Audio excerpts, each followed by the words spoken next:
São muitos os crimes que acontecem na internet. Publicação de conteúdo ilegal, pornografia infantil, crimes financeiros, estelionato, falsidade ideológica, violação e furto de dados, discriminação, ofensas as mais variadas, tráfico de drogas e muitos outros. É importante se saber que o Brasil é considerado um dos líderes mundiais no número de usuários do Facebook, YouTube, Twitter e outras redes sociais. Também é muito importante saber que a Lei 12.965 de 2014 é chamada no nosso país Marco Oficial da Internet e, em tese, determina direitos e deveres dos usuários e também, em tese, estabelece as ações e as diretrizes do Estado brasileiro neste meio.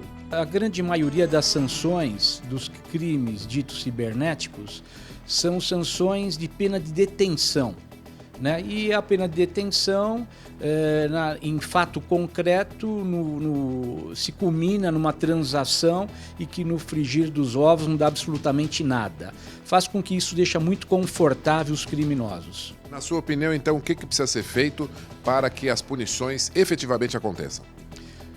O que deve ser feito é a união, uma legislação mais própria para os crimes da internet, ou que se utilizem dos meios da internet e com sanções mais pesadas, mais duras, para que o autor sinta de fato a punição do Estado para quem pratica esses tipos de crimes. A utilização da internet no Brasil e também outros assuntos serão abordados na entrevista que o pastor Denis Munhoz vai conduzir no programa Ponto de Equilíbrio de hoje.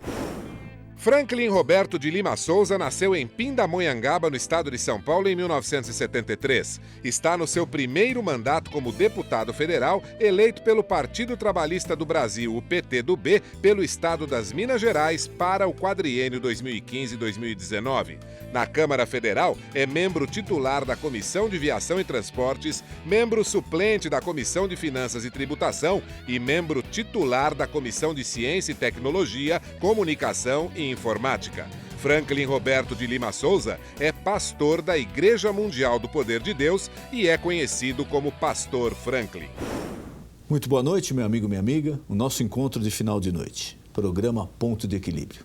Se você quiser, você pode enviar pelo nosso site, nosso Facebook, WhatsApp, a sua pergunta diretamente à produção e nós vamos encaminhar o nosso convidado. Se der tempo, ainda durante o programa, na gravação, a gente passa a sua pergunta. Se não der, será encaminhada a assessoria e sua pergunta será respondida. O programa é sempre feito pensando em você.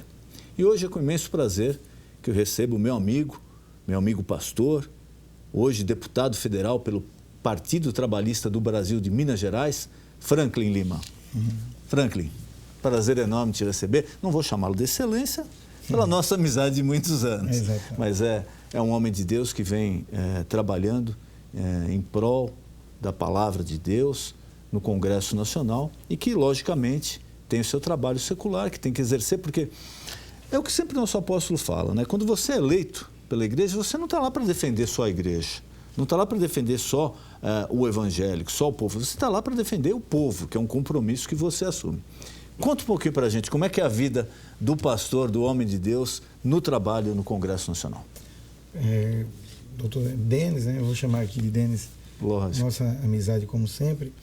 Em primeiro lugar, eu quero agradecer o convite e agradecer a todos os que nos acompanham aí e dizer que é uma honra estar nesse programa.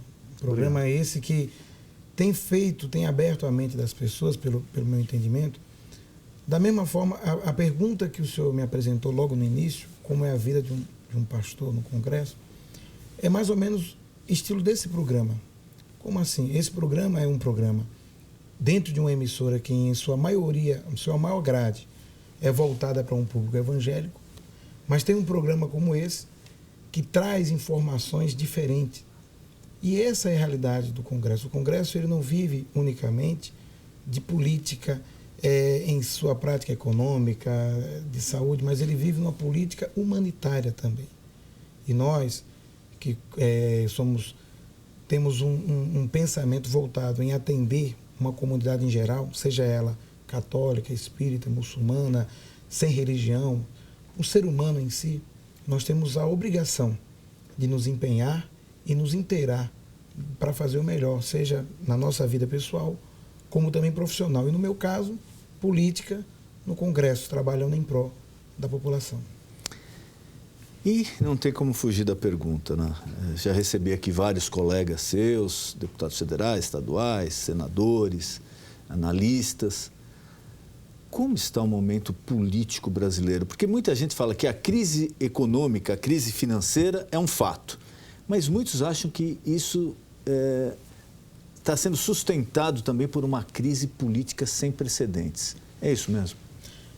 De certa forma, é exatamente o que está acontecendo. Está tendo um país, está num momento difícil, é notório, o Brasil todo sabe que depois da Copa do Mundo, o Brasil não ficou o mesmo, né? Por quê? Foi a Copa do Mundo o boom do problema? Não. Havia já uma situação adversa e uma política que não queria de forma alguma e lutou a qualquer custo para manter a estabilidade, digamos assim, aparente de um país. E hoje o país está mostrando a realidade dele. Nós estamos numa situação extremamente crítica, de crise. É a situação real do país. E essa situação não é de agora, essa situação vem de um bom tempo, da qual o governo vinha tentando segurar. Chegou um momento que não tem como. Isso já era previsto até por vários especialistas na área econômica. Exato. E o Brasil chegou a esse ponto. E você sabe como tem um ditado que diz que casa que falta pão, todo mundo briga, mas ninguém tem razão. E nesse momento é o que tem acontecido na política do país. Faltou o pão.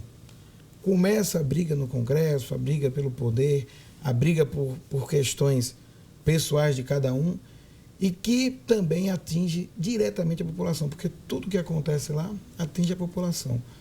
Então é exatamente isso, um momento difícil do país e difícil na política.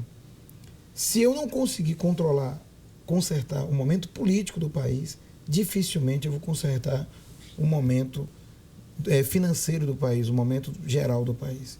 Então esse é o pensamento. Existe sim uma briga muito feia no Congresso e ela tem alimentado algo que já estava previsto, que era a crise do país. Para nós resolvermos isso, precisamos acabar com a crise do Congresso, primeiro a crise política em Brasília, e aí sim, nós teremos um país mais estável para poder, teremos uma mente melhor para poder conduzir o país. Porque uma coisa é fato. Em 2005, 2006, quando estourou aquela primeira crise lá do mensalão, que foi um escândalo na época, também sem precedentes no Brasil, o pessoal falava, não, mas poxa, no presidente Lula nada gruda. E era uma análise fácil de ser feita. A realidade é essa. Não grudava porque a situação econômica financeira estava muito boa, o índice de desemprego baixíssimo, a inflação negativa, chegou a ter inflação negativa, todo mundo tendo acesso às coisas. Quer dizer, para o povo existia um escândalo, existia uma crise institucional política, mas a vida do cidadão estava boa, no dia a dia estava boa. Hoje o pessoal fala, mas na Dilma qualquer coisa gruda. Mas na minha opinião também é o seguinte, gruda porque o momento é difícil. O momento é complicado e é aquela coisa, a gente sabe que a opinião popular é o termômetro de fato de um país. Se a população de qualquer país, seja Brasil, Estados Unidos, Grécia, Síria, qualquer país, se a população tem um índice de satisfação favorável, por mais que aconteçam problemas internos na política, o apelo popular supera isso. E hoje não está acontecendo isso, porque há uma insatisfação do povo, mas essa insatisfação do povo, ela realmente tem um fundamento muito lógico. Todo o Brasil está afetado por promessas que o povo recebeu e que logo em seguida, logo em sequência, elas foram apresentadas como inviáveis. Então, se eu tenho controle de uma política do país e eu faço promessas em cima daquilo que eu estou trabalhando, eu não tenho como, em um determinado momento, chegar e dizer, não, olha, essas promessas que eu fiz, elas não têm fundamento porque elas não têm sustentação. Peraí. Então, aquilo que eu prometi foi um engodo. E isso enfureceu muito a população. Faltou um pouco de transparência. Na verdade, faltou uma transparência real na política. Enfureceu a população e logo veio o efeito cascata do problema e está aí. A popularidade hoje do governo não é uma popularidade favorável, muito complicada, isso é uma realidade, não tem como fugir disso, afetando todo um contexto geral. Resta dizer que a intenção é que nós possamos organizar a política. Eu acho que se nós ficarmos brigando, nós não chegaremos a lugar nenhum. Eu trabalho para que nós tenhamos um consenso para regular essa situação no atual país. Mesmo porque a sensação que se passa, né, ao eleitor, ao povo brasileiro, é que o Congresso está parado há 10 meses. Que só se fala disso. Não, vai ter impeachment, não vai ter impeachment, plano econômico, vai aprovar, não vai aprovar, troca ministro, corta, não corta, não sei quem, o vice-presidente apoia, não apoia, o PMDB fecha. Mas, na realidade, não se vê nada de prático. Então, a sensação é passando por já tem 10 meses e nada aconteceu. E, às vezes, a gente esquece, né, que o deputado está lá para apresentar projetos. Inclusive, nesse próximo tópico que eu já queria passar, tem alguns projetos aí da sua autoria, que até alguns causaram alguma polêmica, mas o principal é o seguinte, o deputado ele foi eleito para trabalhar, para apresentar projetos, apresentar resultados. Queria que você falasse um pouquinho dos projetos que você já apresentou nesse tempo lá, Franklin. Nós, deputados, temos trabalhado. Você falou de um tópico aí interessante. A impressão que se transmite para o país é que, de fato, Brasília parou em torno dessa corrupção. Mas como Brasília, né, ela é dividida em vários tópicos, seja o legislativo, o judiciário e o executivo, o que eu posso dizer para você hoje? O legislativo, que é principalmente os deputados federais, a Câmara de Deputados, eles têm trabalhado bastante. Mesmo com todo esse momento de crise, você observa o seguinte, tem se apresentado nos jornais, nos noticiários, muitas pautas que são apresentadas na casa. Muitos falam de pautas bombas, pautas isso, pauta aquilo, mas a realidade é que existem algumas pautas que já estavam engavetadas há quase 20 anos, como da redução da idade penal, e como da aposentadoria, como do judiciário e tantas outras coisas. Reforma eleitoral. Reforma eleitoral. Dizem que é pauta bomba, mas a realidade é que eram pautas que estavam paradas há muito tempo e precisava ser colocado. E o presidente, até de uma atitude muito corajosa, na minha opinião pessoal, apresentou essas pautas. E aí vem a mídia, se você apresenta a pauta, você está criando confusão. Se você não apresenta, você não quer trabalhar. Mas uma coisa eu afirmo para você, os deputados têm trabalhado muito, muito, você pode observar muito, e nesse período que nós estamos, nesse primeiro semestre que nós trabalhamos, nunca foi votado tantas pautas, nunca foi apresentado e votado tantos projetos e pautas como foi nesse primeiro semestre que nós passamos agora de 2015. E isso é um sinal de que os deputados querem trabalhar. O momento do país não é fácil.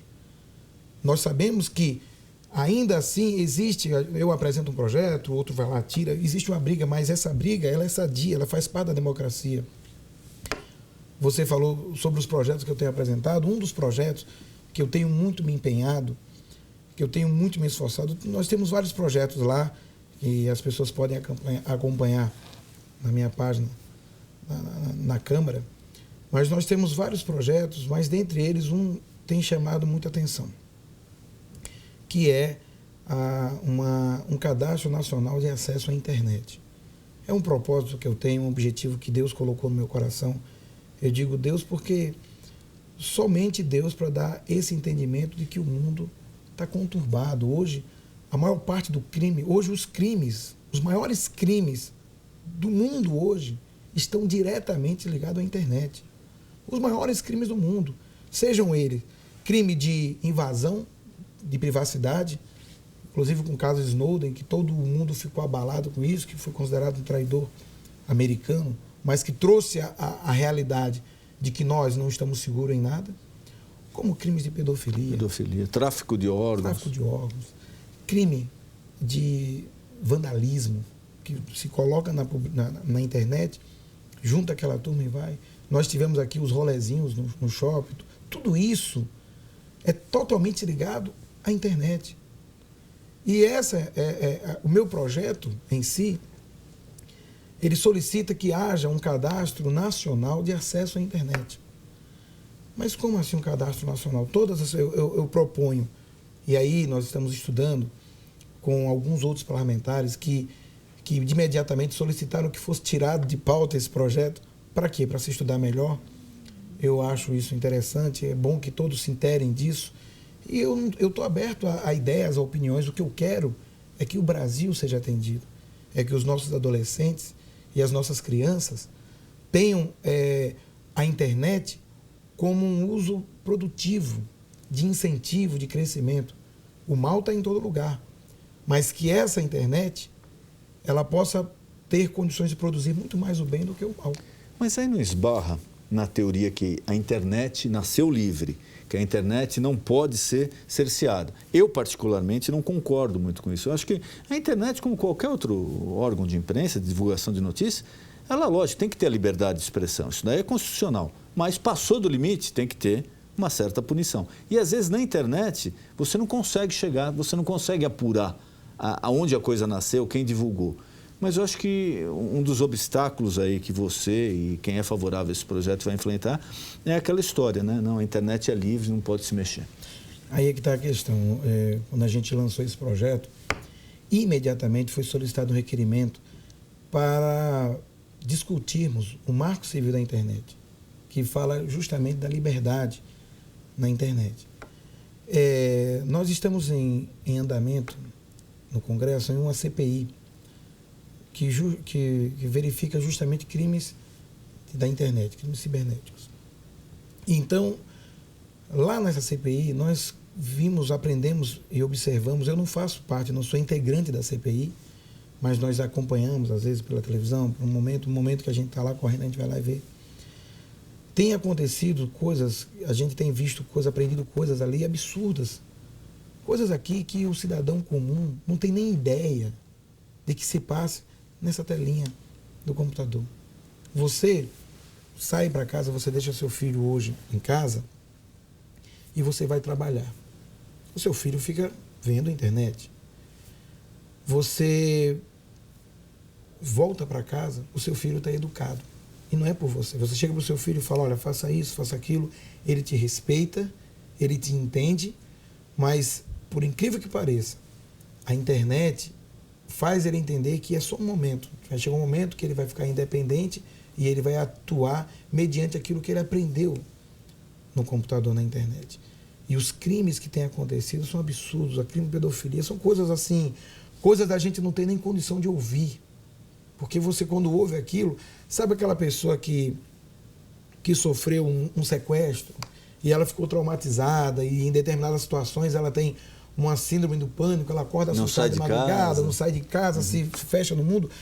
A gente tem ouvido coisas que faz a gente ficar preocupado. Olha, minha filha, eu não vou nem dar um celular porque está absurdo. E controle? Tem como ter um controle disso? Tem. Tem como ter um controle disso. Tem sim.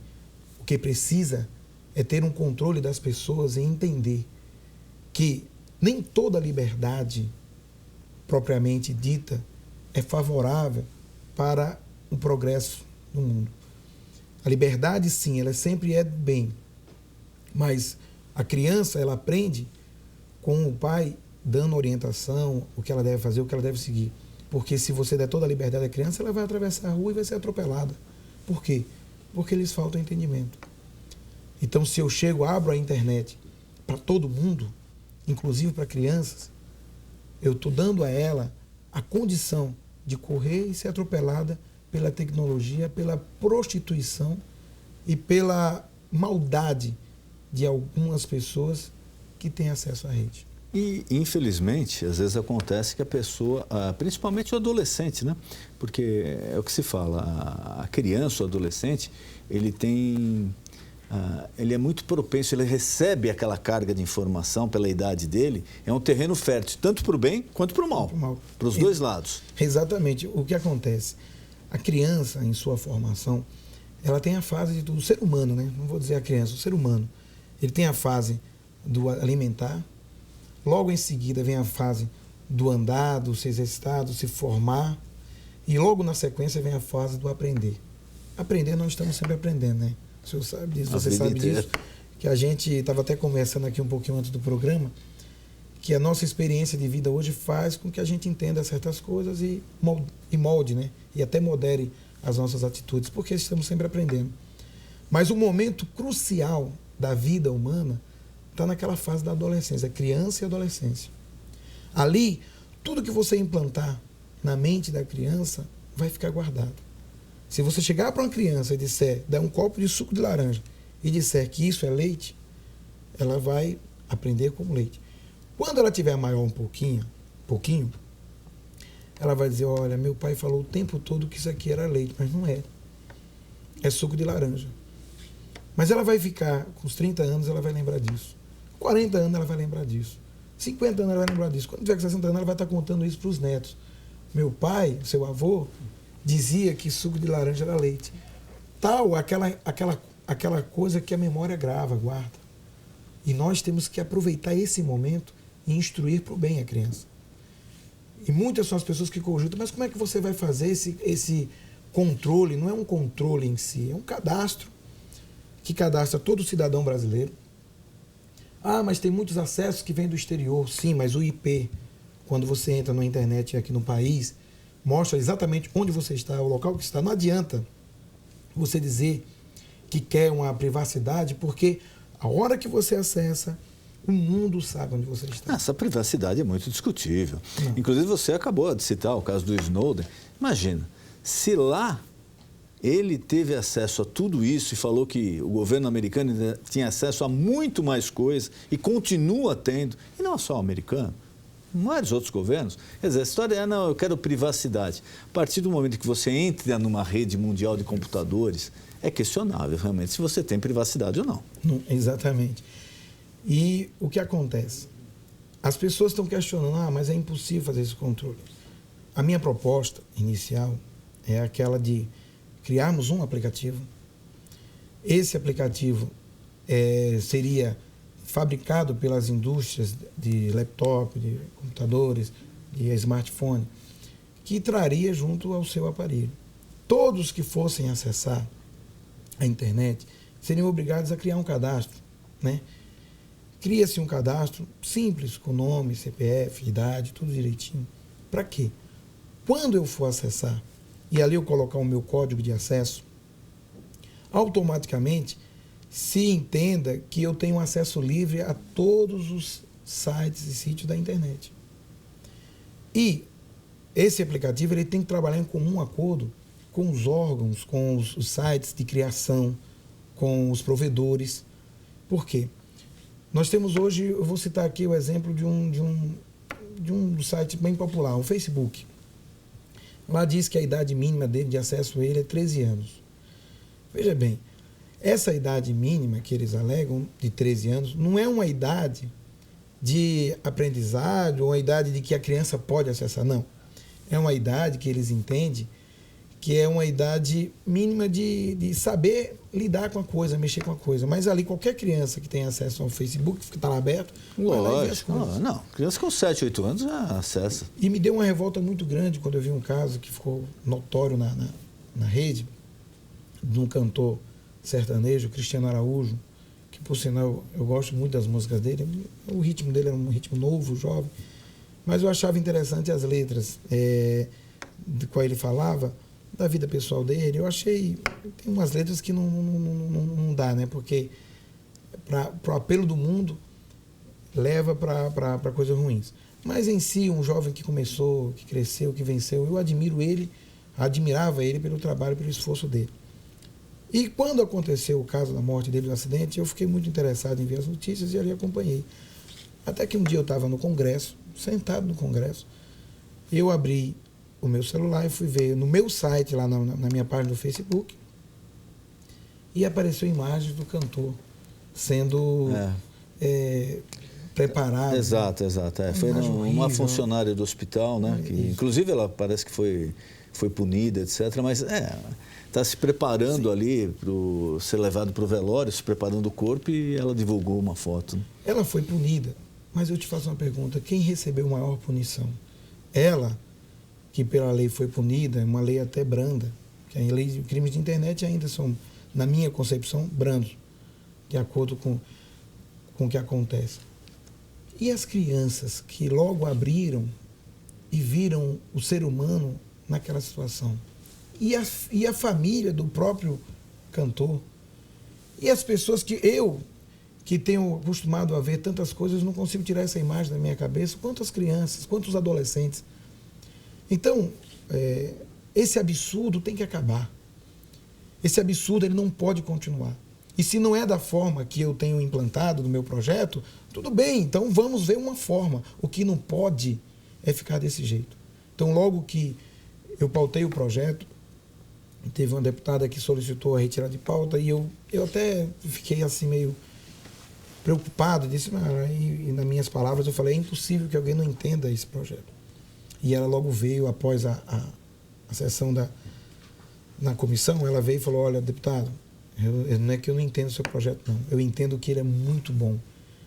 E nós queremos nos unir ao senhor para criar forças e dar forças a isso aí. Por isso que eu quero pautar, quero entender esse projeto. E logo veio o presidente da comissão, o vice-presidente da comissão, o relator do projeto. Então foi algo muito agradável, muito interessante, porque eu entendi que o Brasil não está mais aceitando esse tipo de coisa. E eu quero aproveitar aqui esse programa de grande audiência e pedir ao Brasil que procure, que se manifeste em um propósito de que nós venhamos criar de forma um cadastro de que quem acessa a internet, eu não quero saber quem está acessando ou quem deixou de acessar.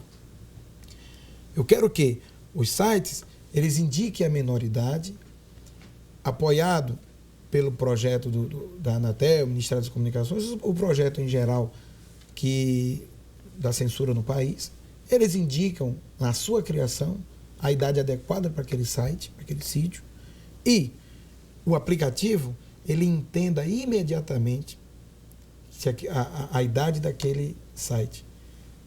E quando a criança for entrar... Quem está acessando. Exatamente. A criança entrou lá, colocou o código. Aí, os sites que vão estar disponíveis para ela são os sites que atendem a idade dela. Se ela tem 6 anos, ela vai atender os sites lá de criança, de brinquedo. Lógico. Se ela tem 12 anos, ela tem um sitezinho maior.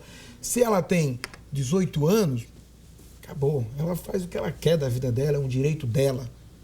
Mas eu não posso fazer com que essa liberdade que se clama pelo país, ela seja tão ofensiva e tão degradante a ponto de destruir o nosso futuro. Porque as nossas crianças e os nossos adolescentes serão o nosso futuro amanhã. Você veja, a tecnologia tem como fazer. Você quer um exemplo? Não que eu seja favorável, mas tenta na China ou na Coreia do Norte você acessar a internet e colocar lá liberdade de imprensa. Veja o que aparece. Você não consegue. Quer dizer, tecnologia existe. Basta ter boa vontade, não tem nada a ver com censura, com restrição à liberdade, nada disso. O que se quer é pelo menos um controle para que os pais possam ter uma garantia maior daquilo que os filhos estejam acessando. Deputado, infelizmente nosso tempo está acabando aqui. Eu quero já deixar o nosso convite mais para frente para o senhor puder voltar aqui para a gente conversar novamente sobre o momento político brasileiro, sobre o Congresso Nacional, e queria também deixar à sua disposição algum tema que eu não perguntei, algum recado que você queira passar ao nosso telespectador, fique à vontade.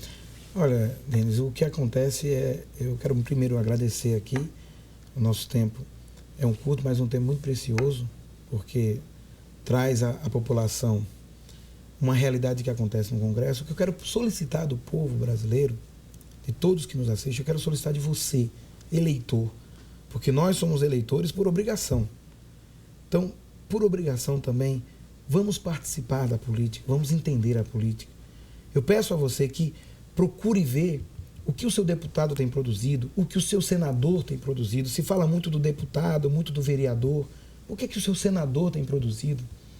Vamos ver, acompanhe a fundo os projetos da Câmara. Eu peço a você que acompanhe o meu trabalho que está sendo feito lá e veja a importância que nós temos de construir um país melhor. E sai de lá, sai do Congresso. Esse é o meu apelo, que você não deixe que nós decidamos pela sua vida. Só para concluir, Denis, tem um ditado que foi, não é um ditado, é um pensamento que logo que eu cheguei em Brasília, estava escrito na parede, estava tendo lá um congresso, lá uma reunião, um momento lá que eles fazem sempre lá no corredor, e de homenagem a algumas pessoas. Dentre elas estava esse ditado que me chamou a atenção. Eu parei, li e me guardou aquilo no coração. Ele diz o seguinte: sabe qual é o maior castigo de quem não se interessa por política? O maior castigo de quem não se interessa por política é que vai ser dominado por quem se interessa. Portanto, não vamos aceitar ser dominados por outros. Vamos nós mesmos dominar esse país com a política correta, com a sua participação. Esse é o meu apelo e desde já agradeço a todos. Franklin, muito obrigado. Foi um prazer te receber aqui. Muito obrigado. O nosso encontro de final de noite, programa Ponto de Equilíbrio. Boa noite.